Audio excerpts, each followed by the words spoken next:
Et yo les gars, c'est Mister Elite, on se retrouve pour la review de IW Dark. Voilà, donc je l'ai fait un peu plus tôt que prévu, là il est encore 13 h je pense, j'ai voulu la faire assez tôt. Donc voilà, sans tarder on va commencer. Je me suis mis les résultats à côté parce que comme vous le savez, j'ai une mémoire de merde. Donc j'ai regardé et on va reviewer, on peut le dire si c'est un verbe, IW Dark. Donc, le premier combat qu'il y a eu, c'était SCU, Frankie Kazarian et Scorpio Sky qui ont affronté une nouvelle équipe, Lowrider et Fiogo Del Sol. Donc, bien sûr, SCU ont gagné assez facilement. Et voilà l'opener, c'est SCU. Ça fait plaisir de revoir SCU en tag team. Parce que SCU, depuis les dernières semaines, n'était plus trop ensemble. Ça faisait plus trop équipe.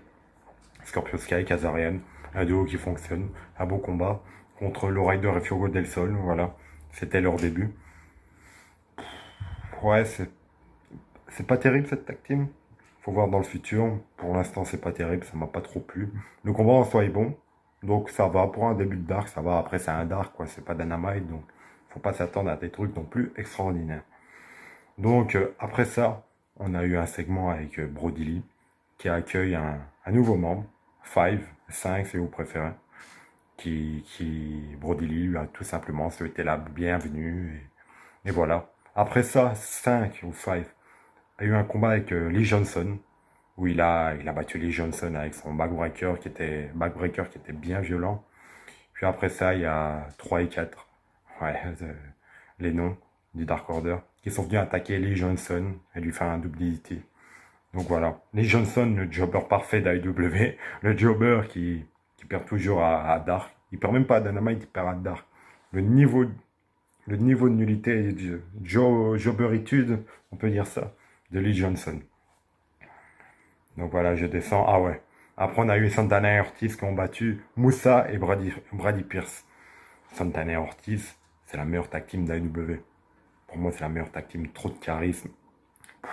Ouais, je kiffe cette équipe. Clairement, je kiffe cette équipe. C'est ma tag team préférée.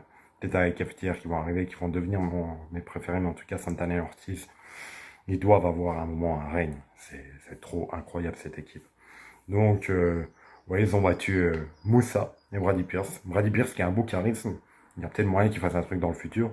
Moussa, il m'a pas marqué, mais par contre, Brady Pierce, oui. Et sinon, le combat Santana et Ortiz, non, je vais pas dire squash parce que le combat a quand même une durée, mais bon, ils ont dominé la totalité du combat pratiquement. Et ouais, Santana et Ortiz, c'est un gros charisme, une grosse équipe. Et ils mériteraient d'avoir un ring avec les petites tag teams. Donc, after that, il y a le petit segment habituel avec QT Marshall, Dustin Rhodes, Randy Rhodes et Ali. Voilà, j'allais dire Alia, non, ça c'est NXT, avec Ali. Et Ali, QT Marshall, avec les promos qu'on voit, il est un peu obsédé par Ali. En mode, il esquive un peu Dustin Rhodes, Randy Rhodes, je vais revenir sur ça dans le combat. Il esquive et il a que Dieu, waouh, pas Dieu, mais bon, vous m'avez compris, pour Ali. Donc, ouais, faut voir, ça va peut-être donner une rivalité QT Marshall-Dustin Rhodes plus tard. Je pense que c'est vers ça qui se tourne, on a 2v2, QT Marshall, Ali et Brandy Rhodes, Dustin Rhodes, on ne sait pas. Ouais, pourquoi pas, je dis pas non. Donc, après ça, on a eu Butcher et Blade qui ont battu Anthony Catena et Suck D. Voilà, quoi, vous savez le résultat. Une sorte de squash, Butcher et Blade qui gagne. Butcher et Blade, encore une fois, la division tag team d'AEW, il y a trop de talent. Il y a tellement de tag team bonnes que c'est très compliqué d'utiliser tout le monde. Mais Butcher et Blade, ils font aussi partie des tag teams qui ont eu un début à Dynamite où le public n'a pas trop accroché. Donc ils se sont dit, bon, on va les enlever, on va les reconstruire sans Ali. Donc ouais, ça donne un bon truc. Et il faut voir Butcher et Blade plus tard, comme Santana et Ortiz, si un jour ils gagneront le titre, je pense. Après, quand tu vois que les Young Bucks n'ont pas toujours gagné le titre, ça va être compliqué. Donc après ça, on a eu le fameux match QT Marshall qui a battu Zach Clayton. Zach Clayton, très bon catcheur, le combat était vraiment bon. C'est, je pense, niveau qualité pure de combat, c'est un des combats qui a duré le plus longtemps, un des combats que j'ai plus apprécié. C'était vraiment, c'était bon. Il y a eu des bons spots pour un petit combat de dark. C'est rare. Donc, la fin du combat, c'est Zach Layton, euh, QT Marshall. Il y avait Brandy Rhodes et il y a Zach Layton qui était derrière. Et il a esquivé le coup de QT Marshall et QT Marshall qui a poussé Brandy Rhodes. Brandy Rhodes qui est tombé avec les mains. Puis qui s'est fait mal à la main, quoi. Puis Dustin Rhodes a parlé à QT en mode Hey QT, intéresse-toi à Brandy Rhodes là. Puis il y a Ali qui a fait son cinéma. Ah, ah. Puis il y a QT Marshall qui a été s'intéresser à Ali et qui n'en avait strictement rien à faire de Brandy Rhodes. Puis il est remonté sur le ring. Il y a Ali qui a tenu le pied de Zach Layton pour pas que Zach Layton fasse sa prise. Puis Cutter la troisième corde de QT Marshall et 1, 2, 3. Puis après le combat, Dustin Rhodes qui a mis ses mains comme ça pour taper dans les mains de QT Marshall. QT Marshall qui a esquivé et qui a été serré dans ses bras Ali. Donc il y a des petites tensions, ou pas des tensions, mais en tout cas, il y a des petites tensions. Mais en tout cas, on sent que QT Marshall, ils veulent faire passer en mode Ali va récupérer QT Marshall et est en train de le manipuler pour peut-être le retourner plus tard contre Dustin Rhodes.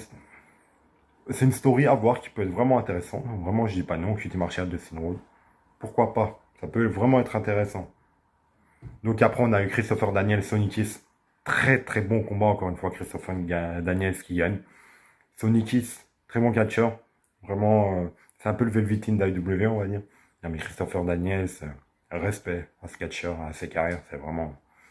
Dans des combats comme ça, dans des combats de dark où il n'y a pas de public, il nous prouve que c'est une légende, quoi. Enfin, le combat, il a duré 10 minutes, je pense, mais c'était vraiment bon.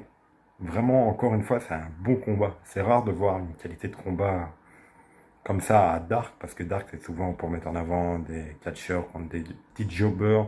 Mais là, c'était vraiment un combat. Sonic Kiss qu'on ne voit pas trop. Après ça, je me demande pourquoi. J'aimerais peut-être le voir plus. Un bon catcheur. On a bien vu ce qu'il a fait contre Christopher Daniel, là. Et quand tu fais un bon combat contre Christopher Daniel, c'est que t'es bon in ring quand même pour moi. Donc voilà. Donc après ça, on a eu le Jurassic Express, Luchasaurus et Marco Stunt contre Peter Avalon et Brandon Cutler. Chut, Peter Avalon. Donc, Luchasaurus qui ont gagné comme d'habitude. Brandon Cutler et Peter Avalon. Euh, j'ai dit Luchasaurus, non, Jurassic Express. Et Luchasaurus et Marco Stunt ont gagné comme d'habitude. Et Peter Avalon et Brandon Cutler, ils sont en 0-14, je pense. C'est. Ouais. Peter Avalon qui a eu un début très chaud, encore une fois, avec la gimmick Librarian. Puis après, c'est un jobber, quoi. Et Brandon Cutler, c'est le pire catcheur au monde, je crois. Aucun charisme, in-ring, c'est horrible. Ce catcheur, il est horrible avec son truc sur la tête, là. Ouais, moi j'ai des cheveux qui poussent comme ça, mais lui, c'est encore pire. Donc après ça, il y a Brian Cage qui est venu en commentaire, vu qu'il y avait le combat de Moxie qui affrontait Robert Anthony. Et il a gagné par soumission avec un Texas Cloverleaf. Et voilà. C'était simple. Ça fait plaisir de voir Moxley dans un dark. Ça a continué un peu la rivalité avec Brian Cage qui était en commentaire. Donc Moxley, à la fin de ce combat, a célébré. Il y a une petite tension de regard. Il a bien regardé Brian Cage. Et ça va nous tenir en chaleur, on peut dire ça, pour le combat qu'ils vont avoir à Fighter Fest. Donc, ouais, ce dark se termine. Bon ressenti sur ce dark. Il y a des darks, des fois que tu regardes, tu te dis, ouais, c'est un dark, c'est normal que ça soit pas ouf. Ce dark est vraiment bien passé, il y a eu des bons combats. Ouais, il manque la foule. À Dynamite, on l'a, mais il manque quand même, il y a quand même un truc qui manque. Même dans les darks avant, tu avais quand même la grosse foule qui était dedans, qui pouvait te faire passer un dark qui est un show là, ce show, je le mets à 5,5, 5,5 sur 10. Un bon show, en jugeant par rapport à dark. Mais s'il y aurait eu un public, un show comme ça peut vite passer à 6,5, 7 sur 10, vous voyez. Donc, ouais, Dark, c'était. Comme je vous l'ai dit, j'allais faire les Dark, mais Dark, c'est pas ce qu'il y a le plus intéressant. Demain, ça sera intéressant avec Dynamite. Ça sera un peu plus long, la vidéo. Donc, ouais, y a-t-il encore des trucs que j'ai oubliés? Je ne pense pas. Moxie qui bat Robert Anthony. Jurassic Express qui bat Peter Avalon et Brandon Cutler. Christopher Daniels qui bat Sonny Kiss. QT Marshall qui bat Zach Layton avec des petites tensions de Sinro de QT Marshall. Butcher et Blade qui battent Anthony Catena et Chuck D. Butcher Blade qui sont mis en avant. Santana Ortiz qui bat Moussa et Brady Pierce. SCU qui bat Lowrider et Fuego del Sol. Et voilà, j'ai refait toute la carte en inverse, comme ça vous avez encore en tête ce qui s'est passé. J'espère ne pas avoir bâclé cette vidéo, avoir été un peu trop vite, mais je pense que c'est tout. Moi, je suis pas quelqu'un qui va prendre du temps sur un combat et qui va parler du combat pendant 10 minutes, à moins que ça soit un pay-per-view, ouais. Ou Dynamite, je prends un peu plus de temps, mais un Dark, je vous dis simplement les résultats, comment les catcheurs ont gagné, si le combat j'ai aimé, s'il était bon, qu'est-ce qui va peut-être se passer, la rivalité. Et c'est tout. Donc, les gars, c'était Mister Elite. Petit like. Commentez, les gars, parce qu'il n'y a pas de commentaires. J'ai envie d'interagir avec vous. Commentez. Likez, comme ça on est référencé. Il y a plus de personnes qui voient mes vidéos. Et on pourra se créer une communauté à AEW. Et oubliez la WWE. Ah là là, gros. Même pas regardé, mais j'ai vu des échos. Ça m'a dégoûté, j'avais envie de vomir. Donc, likez, commentez, abonnez-vous. C'était Mister Elite. Bye tout le monde.